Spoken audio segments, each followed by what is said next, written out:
Welcome to the Elliott Confidential podcast. I'm Christopher Elliott. I'm here with my boys, Aaron and Iden. How are you guys doing? Doing great. How are you?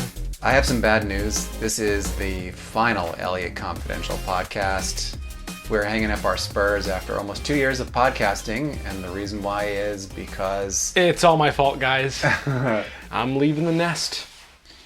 I'm going to Dallas for Vid Summit, which is a summit for video marketing and video creation. And then from there, I'm going to be going to Northern California for 3 weeks. And then I'm going to Vietnam, where I'm going to be indefinitely working as a video editor. And the reason that we're not going to do the podcast anymore is because I cannot imagine doing a podcast without you and your brother in it.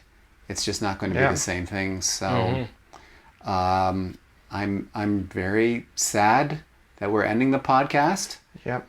And I hope that everything goes well for you. Mm-hmm. And I'm a little sad too that you're leaving the nest, but you know, you're 18 years old and you have a graduate degree almost. So you're a few weeks away really from getting a degree from the University of Florida. Congratulations. Thank you. And I think you have everything you need to go out into the world and, you know, have a go at it, as they say. Yeah.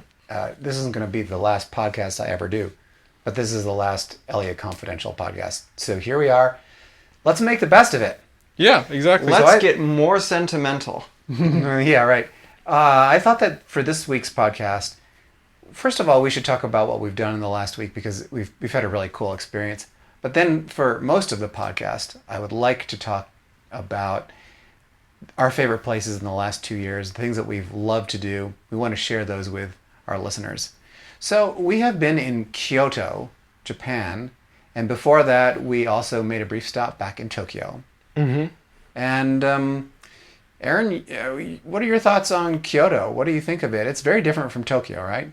Yeah, Kyoto is a grid. And so it's a little bit different from Tokyo in the sense that Tokyo is not really a grid, but Kyoto is a grid. And it really brings a different sort of lifestyle along with it because, well, you don't have as much metro, you have buses. Buses are more popular here. But also, you know, it's not as walkable as Tokyo, I find. But beyond that, also everything's further apart here, but that's a complaint I'll get to later. But other than that, you know, you have a lot of history here. Kyoto is sort of like, it has probably the most history out of any city in Japan. Oh, yeah, absolutely. Yeah. And this used to be the, the imperial, not imperial, but... The capital city. It was the imperial capital city. And so there's a lot of stuff here. And frankly, I think that a lot of it is probably more interesting than what you find in Tokyo. The added benefit of Tokyo is that everything feels secluded. But here, it's all sort of just like you have this grid, and then all of a sudden it's like a temple or a castle. Second. It's crazy. Tokyo, the first word to come to mind when I think of Tokyo would not be secluded. No, here's the thing is with Tokyo... It's pretty cramped. Tokyo has corners. You know, corners where there's no people. Tokyo is one of the largest cities in the world, and so for what it's worth, if you set the land out a long time ago, because this was back when the shogunate was doing its thing, anyway, you could get a nice big chunk of land and just dedicate it to your favorite temple or shrine or whatever. And so there's some temples, shrines, and gardens that were just really well put together, in and they Tokyo, felt yeah. secluded. Mm-hmm. Yeah. Yes.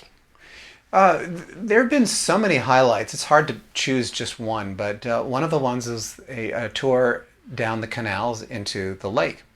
And this is a tour that hasn't opened yet.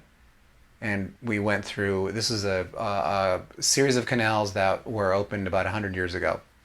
And they're now running some boat tours through them. But really beautiful. And what I love is that you go down along these canals and there are these beautiful maple trees and cherry trees, and of course the cherry blossoms in the summer, or in the spring rather, are pretty spectacular. And now they say that the big season here is the fall. So in the next couple of weeks, the leaves will start changing. And that's really a great time to be here. Yeah. One of the other highlights of our trip here to Kyoto was a visit with a legendary tour guide named Samurai Joe. Yes. And Samurai Joe showed you, Iden, how to wield a katana, a Japanese sword. What was that like? Yeah, so it's really cool to hold a katana in your hands. It was really fun, actually. And then at the end of it, he threw up an apple, and I cut it right down the center with the katana. That is great. Yes, I watched that happen. We actually Yes. have some pictures of Samurai Joe wielding a Japanese sword and showing you how to do it. And before that, he actually cut down bamboo sticks. He cut down fruits in the air. He actually threw them in the air while the katana was sheathed and still cut it. Mm-hmm. And then he also cut a tatami mat that was not propped up or not held in place, he said. That was very impressive. Once he showed us how to cut the apples in the air, he threw them up and we already had them in our hands, so it was a lot easier for us. He threw them up himself and unsheathed the sword. It was crazy. And then cut it. And then cut it. And after that, he did something very, very dangerous. How about you tell us about that? Okay, I will. He asked for a volunteer, and I said I would be the volunteer. And he asked me to lay down on the floor, pull up my shirt, and then he put a turnip on my stomach. And then he told me to put my hands behind my head so that I didn't move my hands. And then he cut the turnip with a sword and in a single blow, and didn't cut me. Now, he originally did it with animal skin to be a protective barrier. Yeah, he practiced. But then he practiced and practiced, and now he can do it with just bare stomach. And he says if you go just a millimeter further, you cut people. Blood everywhere. You need stitches and stuff. And I'm glad that he didn't cut me. I thanked him for not killing me. Here's the kicker, though. Do you know how old Samurai Joe is? 94 years old. He's 90. Yes, he's 94 years old.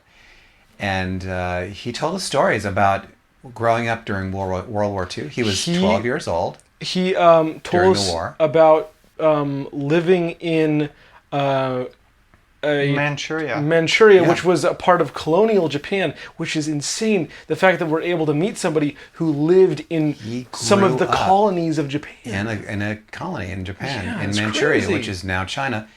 And the most fascinating story was he was fascinated by American planes. And so when the bombers came, I believe these are the B-52 bombers, they came and they were flying very low.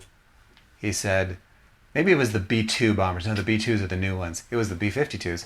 He said they were flying as low as an apartment building and bombing, and he was just standing there watching the planes come in. And instead of being like, oh, let's go hide, find cover, he was like, oh, that plane looks He was really fascinated. cool. Yeah, he was just staring at the plane, and it was bombing Japan.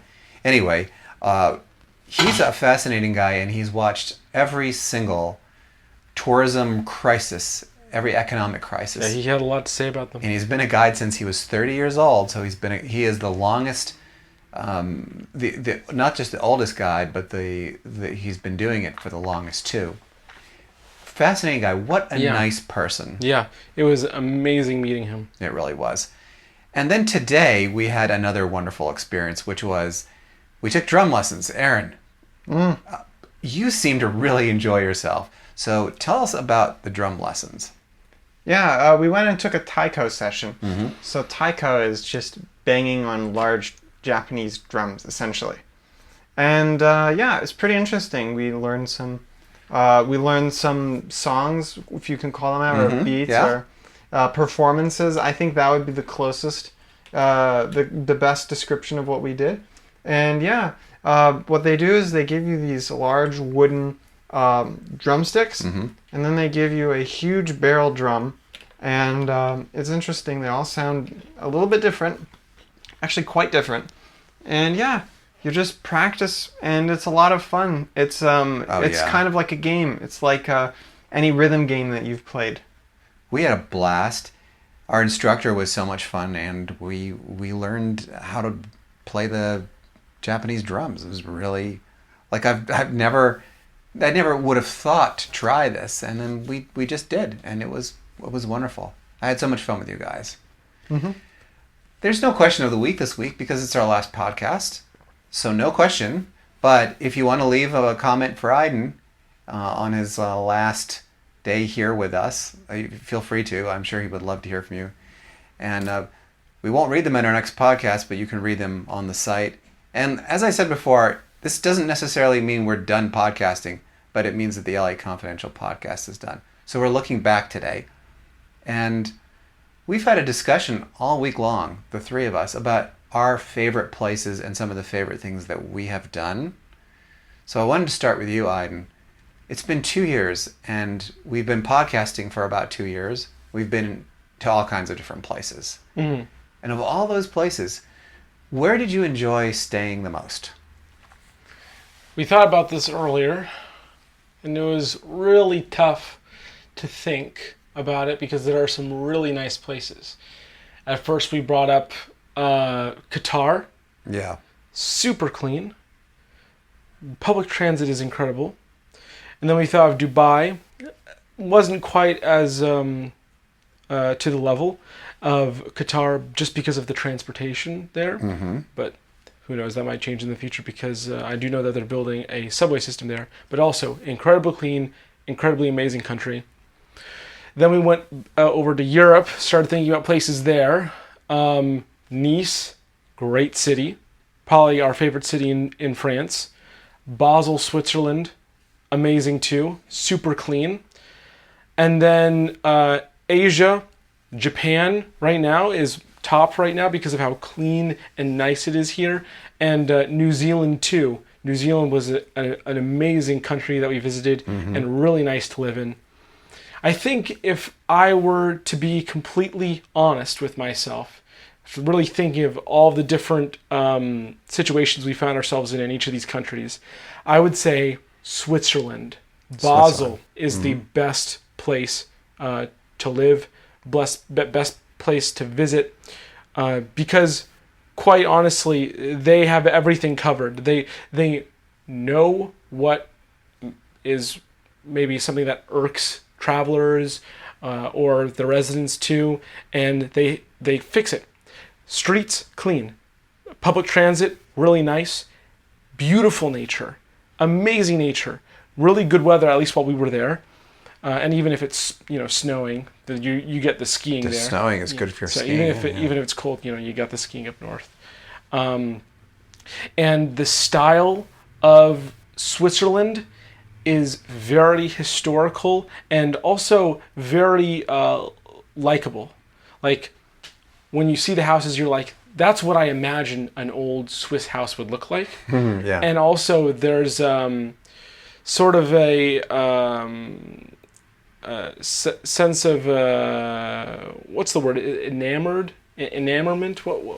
How would you say that? You mean like enchantment? Enchantment, yeah, with the houses and some of the buildings in Basel. So overall, definitely Basel is the best place. Wow.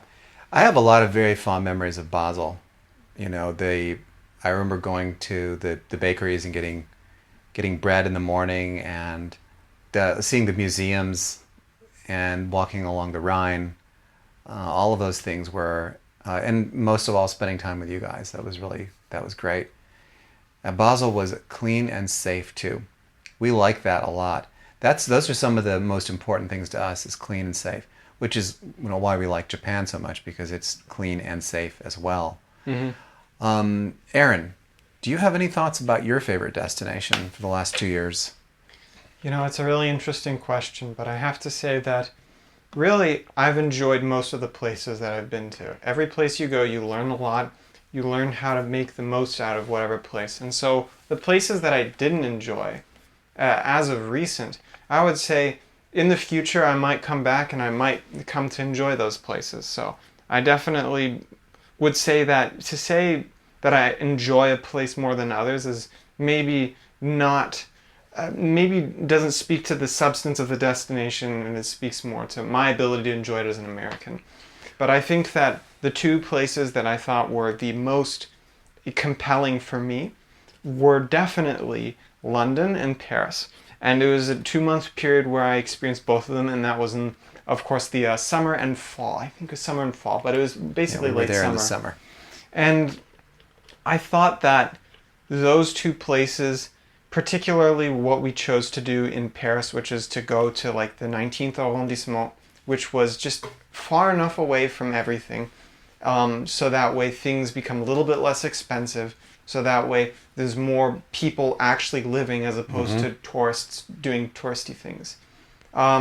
Just close enough to real life, you get to experience all of the benefits of being in France, and particularly Paris, where there's a lot of great shopping, there's a lot of great parks, you're within proximity to a lot of interesting museums and monuments and churches, for example. And then we didn't get to do this because we didn't really need to, but they also have transit there, really good mass transit. I can't speak to it because I haven't used it in years. And the food, of course, is incredible there. Yes, of course. And I think that the UK in London, I can only speak for London. London was the same. It was just so nice, and they had lots of shops and things to see. And London, particularly the downtown areas, right next to the Thames, and where we were staying near London Bridge Station, and we were very fortunate to be there. That was a wonderful place, and we were near a lot of stuff that was happening. And we had our first experience with a cashierless grocery store. Oh, yeah. Amazon Fresh. Amazon Fresh. Which was the coolest thing. And so, everywhere you go, you get a little bit of a different experience. Now, those were that one particular experience of those two cities over the summer of 2022, you want to say? Mm-hmm. Yeah, that was last summer. Yeah, that was really special. It seems like a lifetime ago. I agree with everything that you guys have said. I think that Basel and Paris and London are great. We tend to gravitate toward Europe. If I were to make an addition to that, I would say Christchurch, New Zealand. Christchurch, yeah. Yeah. And also... But the reason we like Christchurch, interestingly, was because it reminded us so much of Europe. it reminded us of Switzerland. It really did. Yeah. So we really kind of gravitate toward Europe. Even so, we've had some incredible experiences outside of Europe. The Middle East, we were talking about Qatar, and we're talking about Abu Dhabi and Dubai. And Japan. Japan has been an amazing experience for us. I didn't think I was going to like Tokyo. I like Tokyo a lot. Northern Japan was really remarkable with all the history, and then now down in Kyoto. So I think that an honorable mention should go to some of those destinations. But if we were to choose just one place, it'd probably be somewhere in Europe, and I'm leaning toward Basel as well. Although I could live in Paris, I could definitely live in London. Those are all really great places. Okay, Iden and Aaron, gentlemen, I have a question that might stump you, but I want you to choose over the last 2 years, I want you to choose your favorite meal. In, I think, Antalya, Turkey. Mm-hmm.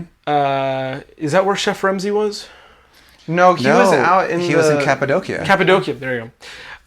Yeah, it's where they take all the hot air balloons out. Yes, exactly. And where the caves were, the cave system. That was Chef Ramsay, an he was interesting area. great, yes. Chef Ramsay, not Ramsey, Ramsay. Ramsay. It's like the the Turkish Turkish name. name. in Turkish they would say for the E. That doesn't matter. It's an E in English. Ramsay. Okay, good. The food there was incredible. The bulgur, there's like this red soup that was so good. You kept asking for more. I know. It was so good. And that didn't even come close to how good the main dishes were, which were like these vegetable dishes in a sauce. And I'll tell you what, I've never been one to like actively go for vegetables. I'm a little bit childish in that sense, but he seasoned them so beautifully Yeah. that I would ask for that dish again and again and again. All the food at Chef Ramsay was incredible. I would go back again. My favorite meal. Aaron, your favorite meal? All right. Well, actually, it just came to mind. I know exactly what it was. So, smack pizza. Oh, in Smack. Athens. Yep. Smack pizza, yes. So That's going to anger some Italians to say the Greeks did better pizza. the Greeks had... no, well, is it wasn't the exactly... Turkish pizza in Greece? Oh no! Yes. So now they're angering all three of them. They're like, you eat Turkish food in Greece? I'm offended. Now the Greeks are offended. Yeah. Then the Italians are offended. You think Greek pizza is better than ours? And then the Turks are like, You think that's pizza? You call it a You think that's pizza? pizza? Hey, you call it a pizza? and then the Turks are offended that you're in Greece in the first place. All right. Aaron, do elaborate, please. Yeah, smack pizza in Athens was it was just the best quality pizza that I think I've ever had. The dough is everything that you would want from a good pizza. It tastes essentially like donuts without being deep fried. It's soft and fluffy. And then also the toppings for the pizza, because we're vegans, we got it like hummus and a variety of other things. And it was just the perfect umami. Maybe umami is not the right word, because we're in Japan, I'm just using it now more. But in any case, it was salty, it was delicious, it was herbaceous, it smelled great, it was warm, it was fluffy, and it was crunchy at the same time too. I thought that that was the best standalone meal that I have had so far on this trip, as I can remember now. However, if you were to ask me what my favorite dessert was, I'd have a different answer. Okay, do tell. No, I'm going to let Iden do. Iden, what's your favorite dessert? My favorite dessert, well, actually, I want to mention before I keep going, and I think this is actually even more important than our favorite food, but guys, what was your favorite bread? I'll start. Boyos in Antalya. Those are incredible. My favorite bread of all time, Boyos. And they're completely vegan. They don't even taste vegan, but they are vegan. It's crazy. We had some really good bread when we were in Paris, but I'm going to vote for the lab in Lisbon, Portugal. The seed bread. Because we used to go there. The and mistura. Get the mistura, but it was we would time it so that the bread was just coming out of the oven. It's and it unfortunate. was so good. It's unfortunate we can't mention this bread because we didn't go there on this trip. We went there years ago when the pandemic just started, but in Nice, France. Boulangerie La Niçoise. Yeah. Amazing bread. They had an incredible seed bread, incredible mini baguettes, and above all else, they had the best, olive bread. Great olive bread. Oh, I love that. I'm going to vote for my favorite meal for Mama Gaia in Paris. It was pizza. It was in our neighborhood. It had, the fusion pizza there was unlike anything I've ever had. And I don't mean that in a wow, it was way out there. It was just really, really good. Perfectly spiced, really always, and reasonably priced too, but always reliably good. And no one knows about it because it's in the 19th district. It's in the 19th arrondissement. No one goes there except for the locals, so it is a local secret, and we got a chance to eat there at least 5 times, maybe more, while we were there for the month. Secrets Don't only tell locals anyone. know. I know. So that's my favorite meal. Yeah. Favorite experience in the last 2 years. What was the very favorite thing that you did? Maybe it was a tour or a hike somewhere, or it was a experience that you had. Do you have anything that you guys? What did you? It's been 2 years on the road. You must have one thing that you really enjoyed. Oh yeah, okay. I also thought about this a lot. So there are some crazy experiences. One of them was fastest roller coaster in Abu Dhabi, which it's so unfitting because Abu Dhabi is the chillest part of the United Arab Emirates. Except for Ferrari Land. Except for Ferrari Land. Yeah. That was not chill. Exhilarating. When we were in Arosa, Switzerland, I loved the skiing there, and oh my god, the food at the top of the mountain, and it was so Swiss. Like the you would walk in. I felt like I was in Frozen. You know that one scene where she walks into the shop, A tavern. and then the giant guy with his hands in it like this. He's like, "Oh, hello, you want to buy something?" Yes. Yeah, that sort of architecture. I don't even know. It doesn't feel right to Yes, say the architecture because it's just a decor. hut. Yes. But it looks like that, and I was like, "Oh my god, this feels so Swiss." And even if it was built like only 2 or 3 years ago, which I don't actually know if it was because it looked pretty old. It might have been 100 years old. Might have been 100 years. I have a different old. memory of Arosa, Switzerland, because I Yes. was helicoptered away to the hospital with 2 broken ribs and a broken And I kept skiing. pelvis, and you guys kept skiing. It was, but I'm sorry I missed it. I'm glad you had a good time. Next time. Next time I will not fall and Because hurt myself. it had been like 2 years since I skied last, so that was so fun. Yeah. And by the way, the food at the top of the mountain was good. It was really Yes. good. And then after that, there's also meetups. I've met up with my buddies in London, buddies in Vietnam. Those are always great experiences. If I had to choose one, I would probably say the skiing in Arosa. I just really like skiing, and it had been so long. How about you, Aaron? Yeah, my favorite experience so far is between 2 things.